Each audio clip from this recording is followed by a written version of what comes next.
আমার দোকানে 55 টাকা মাছ ভাত থালি।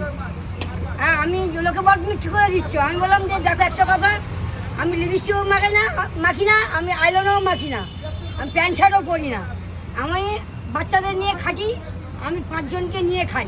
আচ্ছা, ওই কারণেই আমি দিতে পারি। আচ্ছা কি কি দিচ্ছ ঠাকুমা এই 50 টাকার মাছ ভাতের থালির সঙ্গে? সব রকম থাকে, 2 রকম সবজি থাকে, ডাল থাকে, পেঁয়াজ থাকে, চাটনি থাকে, পাঁপড় থাকে। আজকে তো একেবারে আমরা শেষ সময় এসেছি, হ্যাঁ। প্রায় খাবার দাবার মানে মোটামুটি শেষ। হ্যাঁ হ্যাঁ, আচ্ছা এখন আপাতত কি কি রয়েছে ঠাকুমা? এখন রয়েছে এই তো মাছ ভাত, ডিম ভাত ছিল, আচ্ছা, সবাই খেলো। মাছ কি আছে নাকি শেষ? না, সব শেষ, সব শেষ? আর কিচ্ছু নেই। আচ্ছা, একেবারে শেষ বেলা আমরা এসেছি, হ্যাঁ। মানে শুধু সবজি ভাতের থালিই হবে এখন নাকি? হ্যাঁ, না সবজি কিছুই নেই, আচ্ছা, কিছুই নেই। কিছুই নেই। আচ্ছা, তুমি কি নিজের জন্য কিছু খেয়েছো? না, এখনো খাইনি, খাবো। রয়েছে রয়েছে খাবার হ্যাঁ, রয়েছে। হ্যাঁ, রেখেছি। আচ্ছা, রেখেছি। শুনলাম নাকি কোনো দিন তুমি নাকি না খেয়েও থাকো। হ্যাঁ,